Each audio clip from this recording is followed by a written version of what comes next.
Bonsoir à tous, bienvenue dans votre émission, votre projet pour la Réunion. Hier, on a parlé avec Jean-Philippe Jean-Marie de la résilience, comment se construire. On reçoit aujourd'hui ces deux enfants pour parler de eux, comment ils ont vécu, comment ils ont perçu la souffrance de leur père, comment ils l'ont vu se construire, se reconstruire, se guérir.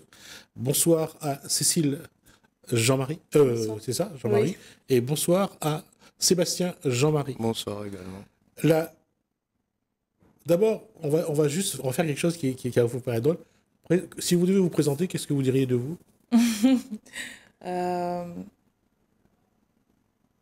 sais pas du tout. Sébastien?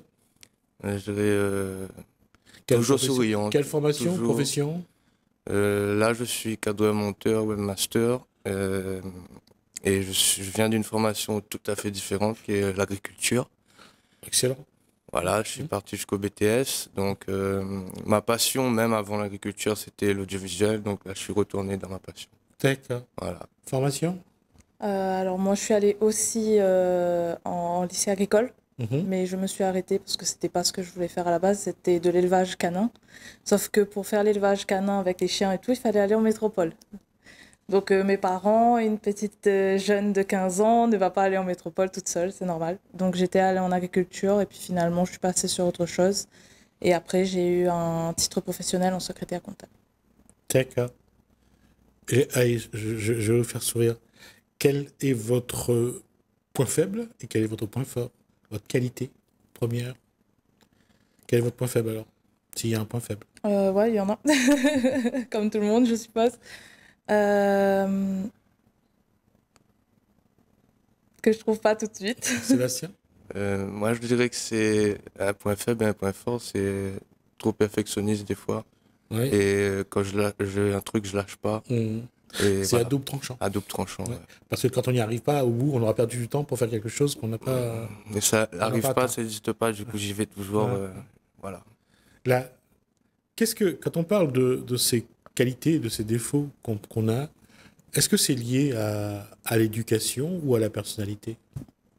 Les deux, un peu des deux. Un peu les deux? Ouais, un peu des deux. C'est la manière dont on se construit personnellement et dont nous ont construit nos parents aussi. Oui, c'est le cadre. Le cadre et la manière dont on se développe à l'intérieur. D'accord.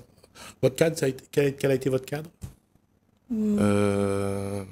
Strict quand il le fallait. Libre quand vraiment... voilà, c'était strict quand il fallait. Surtout. Et la confiance. La confiance. Ouais, c'est surtout la confiance. Ça s'est passé ici à La Réunion? Oui, on est nés tous les deux à La Réunion. D'accord.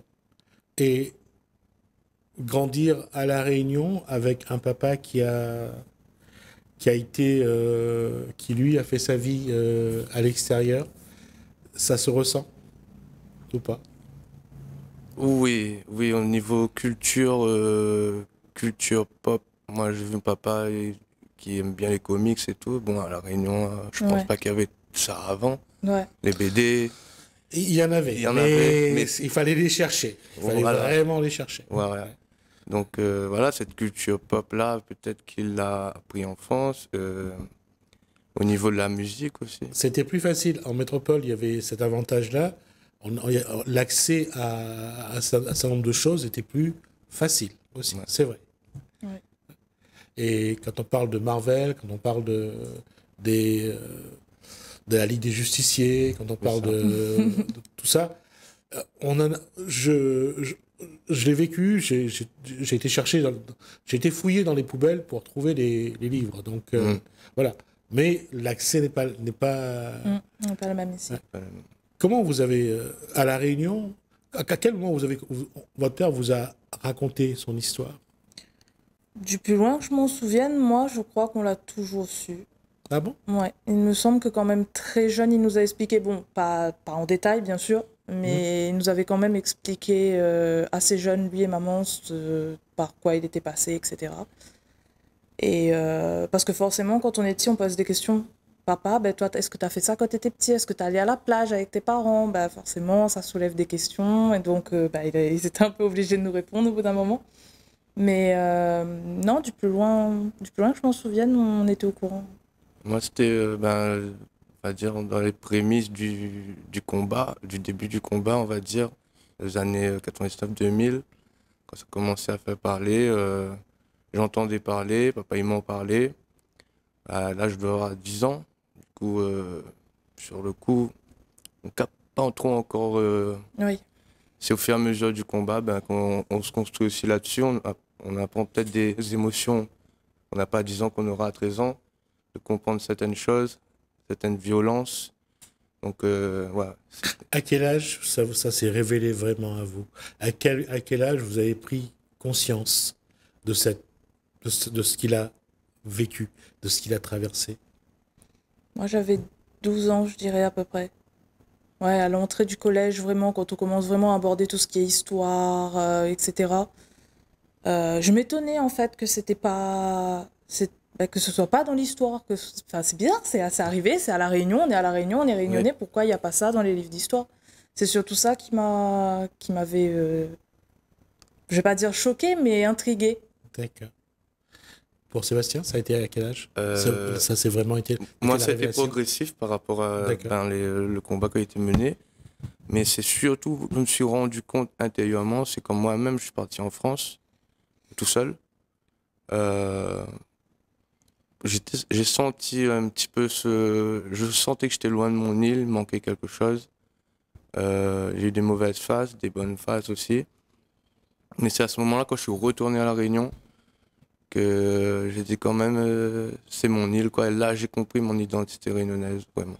Et c'est là aussi qu'on comprend ce que peut souffrir, comment un enfant peut souffrir quand il est arraché à son île, quand on le déracine. C'est là que ça commence à se révéler à vous. Bah, c'est surtout que c'est une double peine parce que déjà qu'on l'arrache à son île, en plus on l'arrache à ses parents. Donc C'est vrai. pour le coup, il n'y a plus aucun repère, il y a zéro repère. Même la personne qu'on croit être, même s'il était très jeune, bah, il y a déjà qu'un enfant n'a pas autant de repères que ça. C'est ses parents, son environnement, son éducation.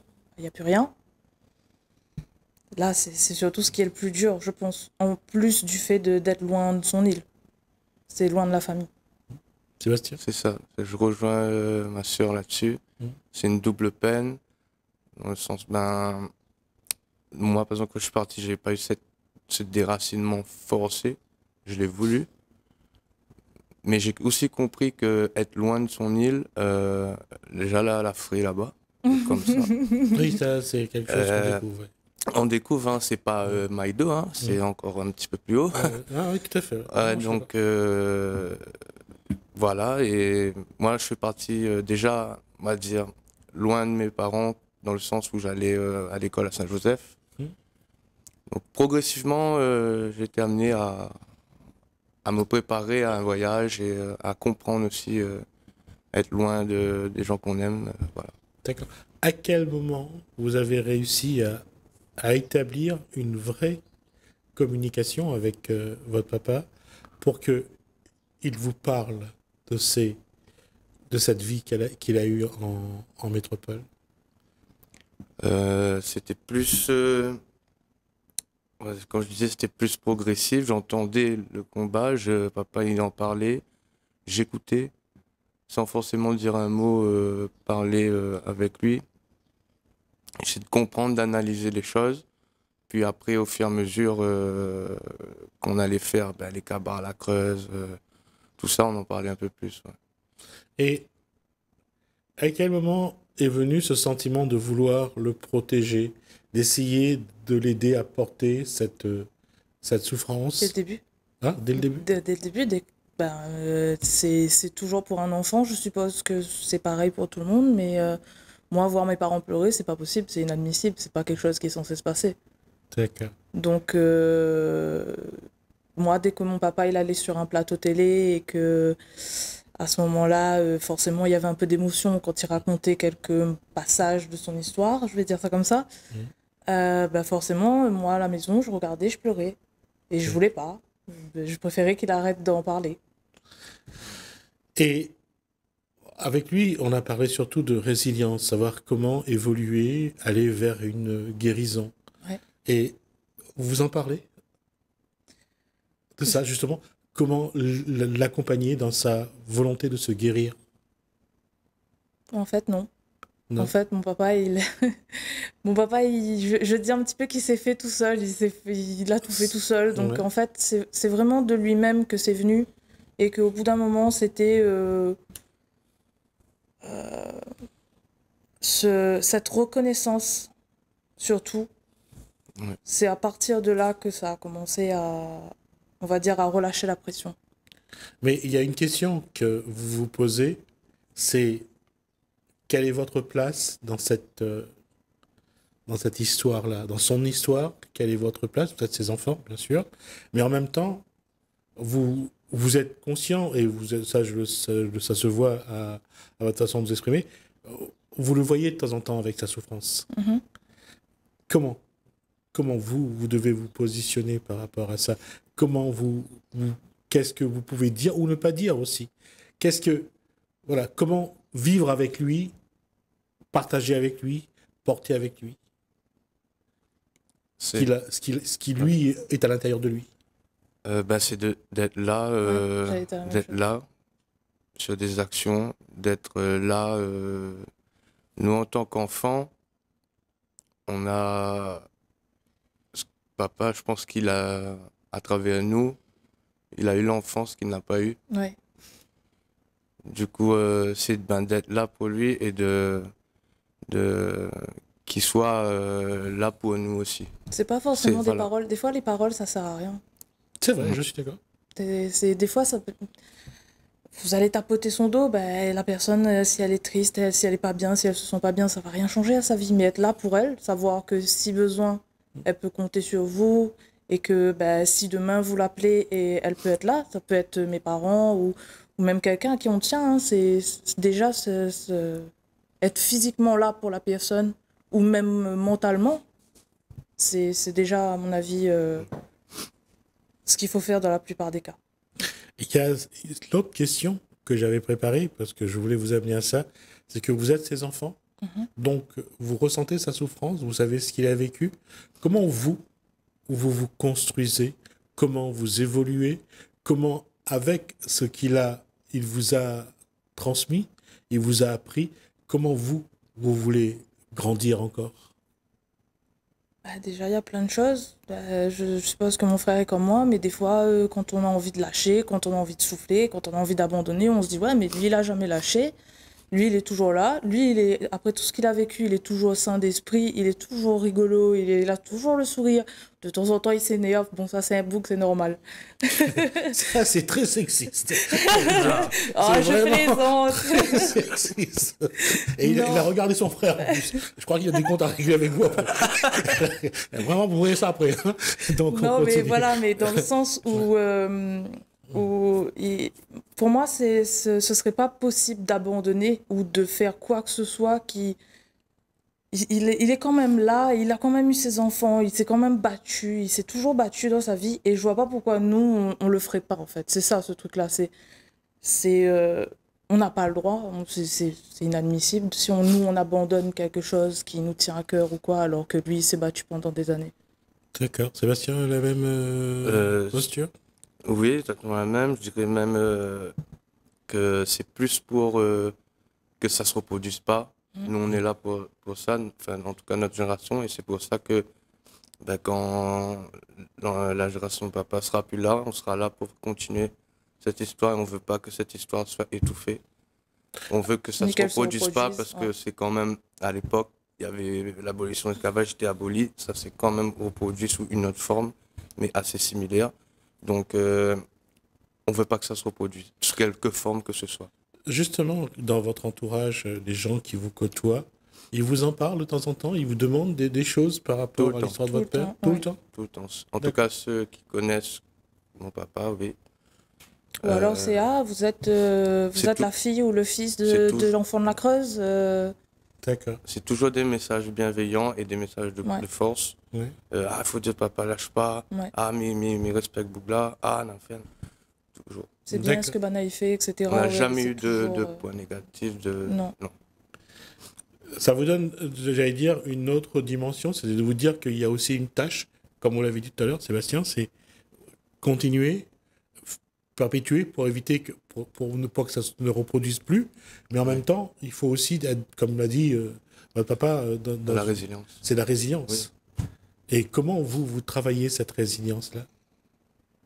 Et moi, je suis pas fière, mais ma manière de la travailler, surtout, c'est d'essayer de faire un petit peu, comment dire, l'autruche, un petit peu par moment. D'accord. C'est-à-dire, je suis présente et tout, machin, mais après, c'est vrai que des fois, certaines choses sont un petit peu trop pour moi, niveau D'accord. émotion, on va dire ça comme ça. Donc ça veut dire que vous arrivez à avoir à un moment donné, vous ne pourrez plus faire face, donc vous préférez à ce moment-là Prendre du vous retirer. recul, ouais. D'accord, ok.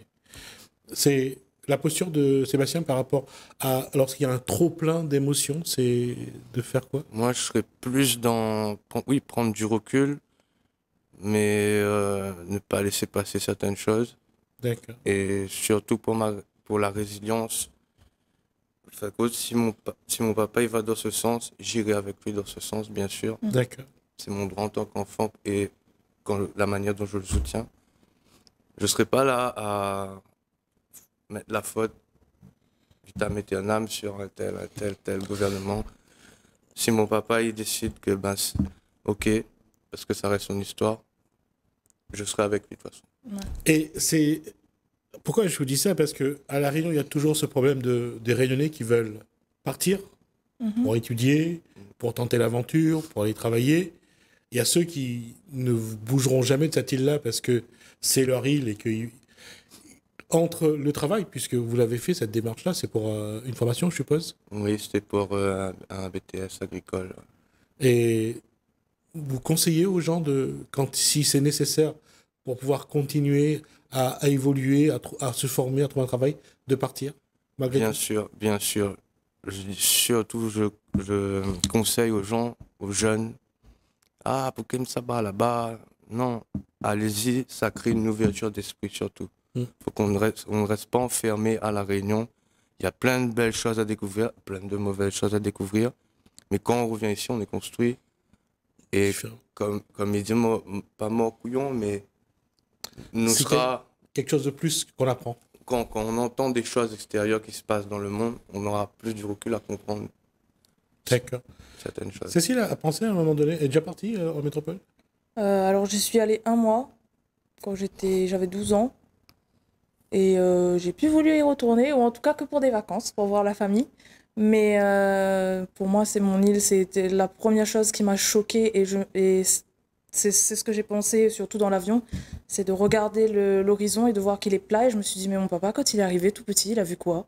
Parce que moi, j'ai vu le plat, le gris, et j'ai dit, mais je veux retourner sur mon île. Première chose que j'ai fait en arrivant en avion, c'est de regarder à travers le hublot les reliefs. C'est qu'il y a une peur cette peur qu'ont eu beaucoup de Réunionnais dans les années 50, 60 et jusqu'aux années 80 d'ailleurs, d'être arrachés, de partir et de ne pas savoir si on reviendra. J'ai la réponse, hein, mais je vous pose à vous. Est-ce qu'il y a cette peur-là en vous? De vous dire que je peux partir et peut-être ne plus revenir? Non. Vous ne partirez pas? Si je partirais, je reviendrais toujours. D'accord. Ça, c'est une certitude. Oui. Sébastien? Pour moi également, revenir... après, par exemple, moi, si je partais là-bas et que je trouvais un travail qui me plaisait, bien sûr, je serais revenu en vacances, je serais revenu. Mais je pense que ça m'a saoulé à un moment donné. Ah, je serais redéménagé ici. Ouais. Dès que j'aurais fait mes bagages là-bas, je serais revenu ici, c'est sûr. Et il y a une chose, c'est, je sais pas, enfin, je vous souhaite ce que vous souhaitez. Un jour, vous serez peut-être parent.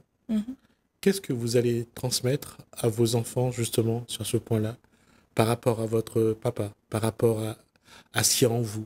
Vous allez lui dire que ses choix, il y a seulement ses choix qui comptent et que le passé, ça appartient au passé? Alors, j'ai entendu tout à l'heure ça, le passé, ça appartient au passé. Oui, je suis d'accord, mais à moitié seulement, parce que c'est grâce au passé qu'on s'est construit et c'est grâce au passé qu'on peut regarder l'avenir. Donc, techniquement, mes enfants, moi, ils sauront tout. Absolument tout, et je leur raconterai comment ça s'est passé, par quoi il est passé, à partir de quand il a commencé à en faire un combat, entre guillemets. Et Bien sûr, par étapes, pas leur dire tout dès qu'ils sont jeunes, mais voilà. Vous avez pensé un jour que vous pourriez écrire son histoire ou faire un livre en tant que fille de Jean-Philippe Jean-Marie et raconter, ou avec Sébastien, raconter l'histoire de vous, de vous deux, comment vous l'avez vécu? En fait, j'y ai pensé moi personnellement, mais j'en voyais pas l'intérêt. En fait, c'est pas mon histoire l'important. En fait, Si, pour moi, c'est la sienne. non, aujourd'hui, là, je parle de votre histoire à vous, en tant qu'enfant. Comment vous l'avez vécu, comment vous l'avez perçu, les peurs que ça amène, les espoirs, c'est possible. Oui, mais ce serait possible. Mais en fait, pour moi, ce serait pas quelque chose d'intéressant à faire. Pourquoi? Parce que bah, c'est pas quelque chose. Je pense pas que c'est quelque chose qui aiderait les gens que d'une manière ou d'une autre. Pour moi, un livre, c'est censé aider, que ce soit à s'évader, D'accord. à s'améliorer, à peu importe, mais c'est censé aider à quelque chose. Bastien pourrait faire quoi? Moi, Faire une vidéo, par exemple? par exemple, sur le livre, l'idée du livre, ça me plaît bien parce que ça permet de s'évader, s'aider, mais ça permet d'inscrire quelque chose dans l'histoire à jamais. Les paroles s'envolent, les écrits restent. Ouais. Pour mes enfants, pourquoi pas qu'ils ont un livre racontant notre histoire à travers celle de papa. Moi, je vois pas, j'ai pas de problème là-dessus. Après, je suis pas écrivain, les livres, c'est pas mon truc, hein. Mais une vidéo, oui, ça m'a beaucoup intéressé, surtout que j'ai commencé à vraiment m'intéresser beaucoup à la vidéo, c'est quand, avec papa, ils ont sorti le documentaire film de William Cali, Une enfance en exil. Euh, Là, j'ai vu des manières de filmer. J'étais intrigué aussi par ce métier-là. Et en même temps, ça rencontrait l'histoire de mon papa. Il n'y avait pas Ouais. mieux, quoi. Les cadres d'un documentaire n'ont rien à voir avec un film. Ça, Ouais. c'est déjà. Oui, oui. Alors, juste rappeler ce livre de Racine en l'air, des enfants réunionnais déracinés. Ce livre de Jean-Philippe Jean-Marie. Et donc, prendre le temps de le regarder, de le feuilleter et de le lire pour voir un petit peu le parcours du père de Sébastien et de Cécile. Jean-Philippe Jean-Marie, merci. Cécile Jean-Marie, merci à Sébastien Jean-Marie pour ce Merci à moment, vous. pour cet échange. Quand vous aurez des choses à vouloir revenir là-dessus, je vous accueillerai volontiers. Merci. Et parler aussi parce que je tenais à ce que vous veniez sur ce plateau parce que être les enfants de quelqu'un qui a été déraciné, c'est pas quelque chose de simple non plus. Et je crois que se construire, là encore, la résilience est quelque chose d'essentiel. Merci à vous deux. Merci à vous de nous avoir suivis. Merci Hélène, merci François. Je vous dis à bientôt.